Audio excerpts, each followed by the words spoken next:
मुल्क के मैदानी इलाकों में आज भी शदीद धुंध। कराची में भी धुंध के बायस हद-ए-निगाह मुतासिर। फ़िराइज़ आलूदगी में लाहौर आज फिर दुनिया में पहले नंबर पर। महकमा मौसमियात के मुताबिक मुल्क के बेशतर इलाकों में आज मौसम सर्द और खुश्क रहेगा।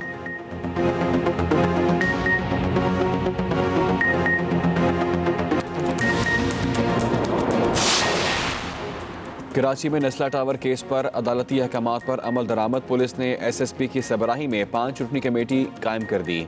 तहकीकाती कमेटी जिम्मेदार अफसरान के खिलाफ कार्रवाई करेगी।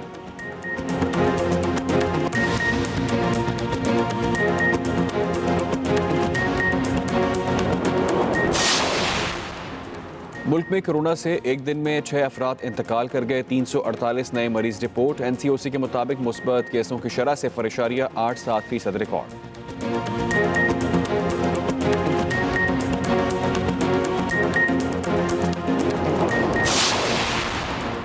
खैबर पख्तूनख्वा में बल्दियाती इंतखाबात का दूसरा मरहला मार्च में होगा। इलेक्शन कमीशन ने बल्दियाती इंतखाबात आगे करने का फैसला मौसम की शिद्दत के बायस किया। दूसरे मरहले में हज़ारा और मालाकन डिवीजन समेत 18 अजला में बल्दियाती इंतखाबात होंगे।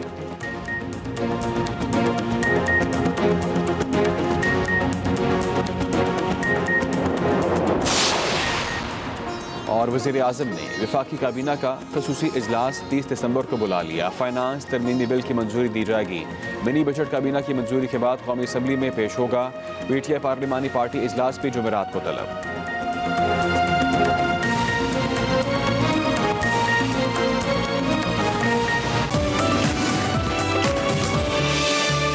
Welcome back to Expresso. बारी हमारे सेगमेंट मेरा पाकिस्तान की, जिसमें हिना न्याजी आज हमें लेके जा रही हैं ज़ूलॉजी म्यूजियम में। और वहां पर क्या है, देखते हैं आज का मेरा पाकिस्तान।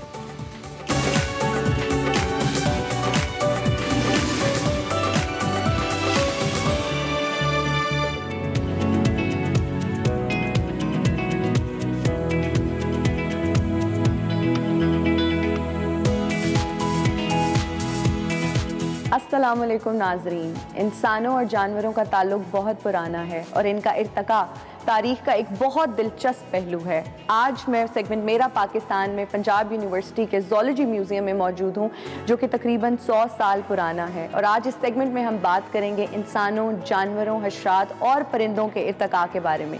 तो आइए चल के करते हैं इस म्यूजियम की सैर।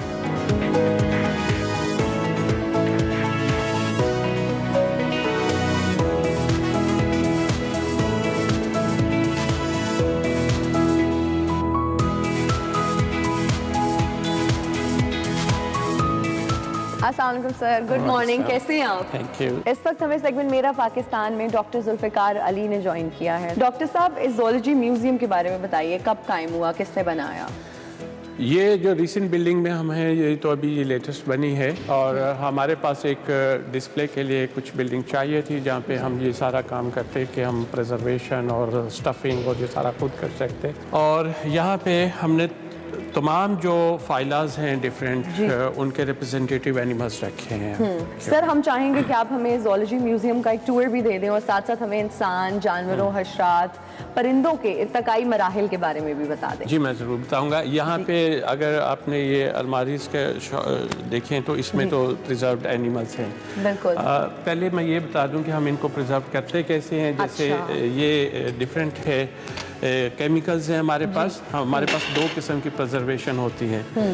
और केमिकल्स में हम ये करते हैं कि इनको फॉर्मलिन में या अल्कोहल में एक सर्टेन कंसंट्रेशन के साथ हम इनको, और जब फॉर्मलिन में डाल देते हैं तो ये एनिमल फॉर एवर प्रिजर्व हो जाते हैं। अच्छा। और कुछ एनिमल्स जो जिनके ऊपर मास ज़्यादा होता है उसमें इंजेक्ट करनी पड़ती है। अदरवाइज इस तरह से ये मिस्टर शबीर हैं तो इनकी ये परमानेंट ड्यूटी है कि वो केमिकल्स इनको डालते रहते हैं। अभी ये किस चीज़ को प्रिजर्व कर रहे हैं? ये यूरोमेस्टिक्स हैं जी, जिसको यूरोमेस्टिक्स हार्डविकी या हम सांडा कहते हैं। ये पंजाब गवर्नमेंट ने कन्फिस्केट किए थे। ये लोग इसको मार के बेचारे की कमर तोड़ के इसमें से चर्बी निकाल के तेल बेचते हैं, जो लीगल नहीं है। कितना फ़ायदा होता है स्टूडेंट्स का जब वो यहाँ पर आते हैं इस म्यूजियम में और डिटेल स्टडी करते हैं और इन जितनी भी चीज़ें, एनिमल्स, परिंदे यहाँ पे प्रिजर्व हुए हुए हैं, तो कितना उनके नॉलेज में इजाफा होता है? ये बहुत ज़रूरी है जी। अगर ये नहीं होगा, हमारे पास स्पेसिमन नहीं होंगे, हम उनको स्टफिंग टेक्निक, उनके डिफरेंट ऑर्गन्स नहीं बताएंगे, उनका स्केलेटन अनाटमी नहीं बताएंगे, हाँ जी। तो हम उनको प्रॉपर ज़ूलॉजी पढ़ा ही नहीं सकते। जबरदस्त, ग्रेट जी।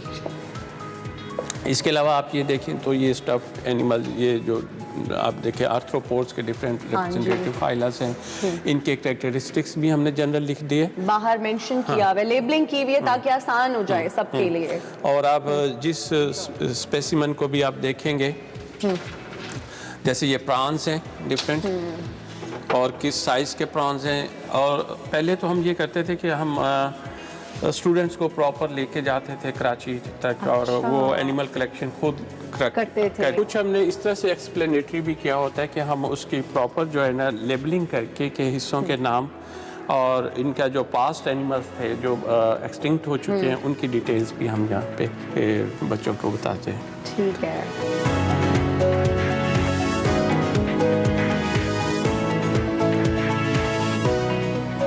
सर यहाँ पे मुझे कुछ स्कल्स भी नजर आ रहे हैं, ये किन जानवरों के हैं?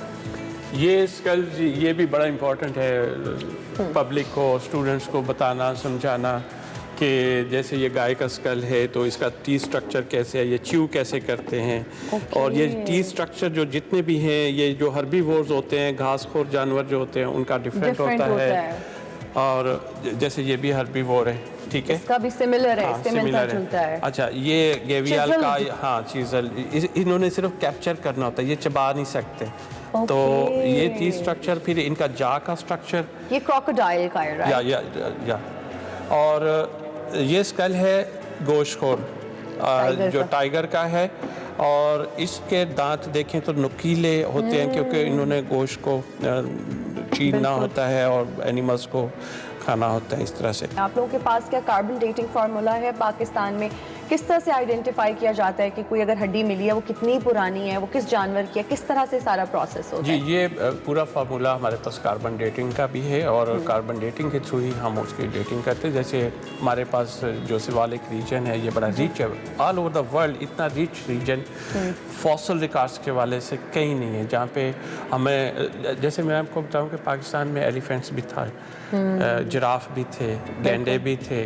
तो यहाँ पे मुझे कुछ हाथी नज़र आ रहे हैं, कुछ इंसान नज़र आ रहे हैं, और मुझे लगता है उनकी एवोल्यूशन का एक प्रोसेस दिखाया गया है। मैं चाहूँगी कि देखने वालों को आप एक्सप्लेन कर दें। जी, मैं ये भी बताता हूँ। हाँ जी, अभी जो आपने एवोल्यूशन के हवाले से या इर्तिका के हवाले से देखे तो हमने बहुत सारे मॉडल्स रखे हुए हैं यहाँ पे। हाँ जी।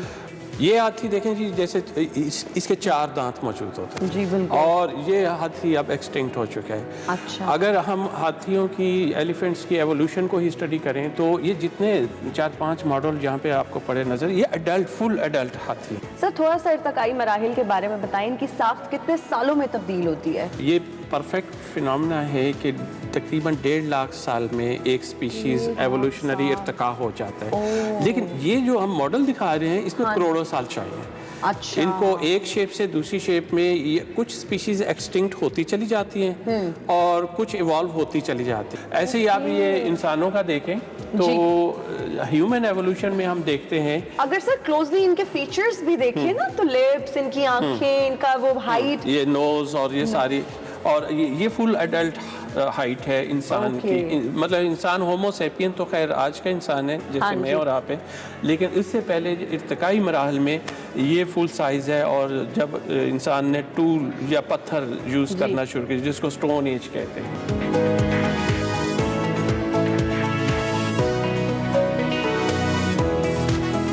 सर ये सामने मुझे एक बहुत ही डिफरेंट सा एक जानवर नजर आ रहा है, भेड़ सा कुछ लग रहा है, ये क्या है?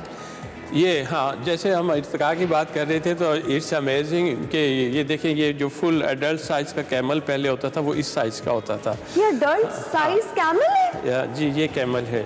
और कैमल के इर्तिका में ही हम जब देखते हैं, अब कितनी वूल होती थी इसके ऊपर, आप वाकई में वही देख रही हूँ, इतना हेरी सा, वूली सा लग रहा है। आजकल तो हम कैमल कहते हैं ना डेजर्ट एनिमल है, हाँ तो ये डेजर्ट एनिमल बिल्कुल नहीं था, क्योंकि ये वूल बता रही है कि ये कोल्ड एरिया का एनिमल था। इसके लिए ये फिट मॉल नहीं था, इसको बड़ा साइज होना था। इसकी वूल जैसे जैसे ये डेजर्ट में चलते गए, वूल भी फिनिश होती गई और इसका साइज भी बड़ा होता गया।